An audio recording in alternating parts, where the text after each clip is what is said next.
तर तिथं ठाकरे बंधूंचा आणि राष्ट्रवादीचा आज वचननामा जाहीर होतोय। दुपारी 1 वाजता सेना भवनातून जाहीरनामा केला जाईल। ठाकरे बंधू एकत्रित वचननामा सादर करणार आहेत।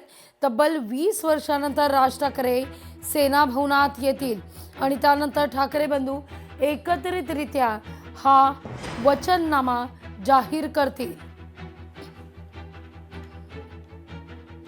या सगळ्याविषयी अधिक माहिती घेण्याकरता थेट जाऊया आपले प्रतिनिधी भूषण शिंदे यांच्याकडे।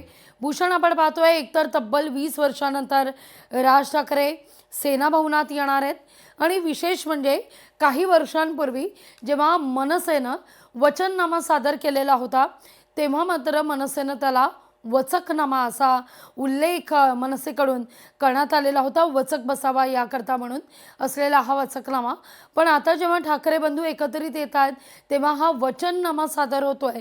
या वचननाम्यात 5 महत्त्वाचे मुद्दे काय असतील?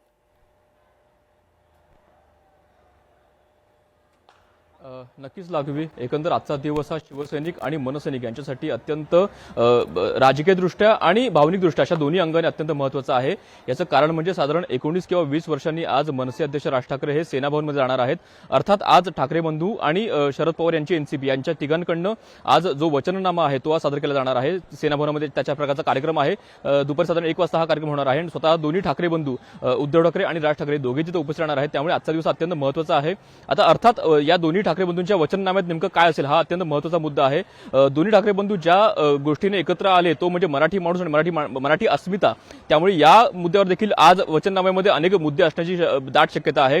एकंदर मराठी माणसाची घरं, मराठी माणसाचं शिक्षण, मराठी माणसाच्या एकंदर मराठी शाळा ज्या आहेत त्या अत्यंत महत्त्वाच्या आहेत। त्यामुळे शाळांच्या विषयावर सुद्धा आजच्या वचननाम्यामध्ये नेमकी काय कोणत्या गोष्टी असतील हे देखील पाहणं महत्त्वाचं असेल।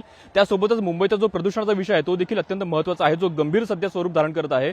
त्यामुळे मुंबईच्या प्रदूषणावर देखील अनेक गोष्टी ज्या योजना ज्या असतील त्या देखील आजच्या वचननाम्यामध्ये येण्याची शक्यता आहे। त्यामुळे आजचा वचननामा अत्यंत महत्त्वाचा आहे।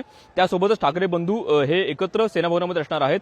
साधारण 20 वर्षापूर्वी ठाकरे बंधू एकत्र हे सेना भवनामध्ये होते, मात्र आजच्या दिवशी साधारण 20 वर्ष उलटलेली आहेत आणि त्यानंतर आज राज ठाकरे स्वतः सेना भवनामध्ये जाणार आहेत। त्यामुळे आजचा दिवस अत्यंत महत्त्वाचा आहे। राज ठाकरे यांची सेना भवनामध्ये असलेली बॉडी लँग्वेज किंवा एकंदर सगळ्या गोष्टी कशा असतील हे पाहणं अत्यंत उत्सुकतेचं असणार आहे। त्यासोबतच काही वर्ष मागे गेलं, साधारण बाळासाहेब ठाकरे यांचं जेव्हा निधन झालं तेव्हा सुद्धा त्यांच्या अंत्ययात्रेमध्ये राज ठाकरे सहभागी झाले होते, मात्र तेव्हा सुद्धा राज ठाकरे यांनी सेना भवनात जाणं टाळलं होतं।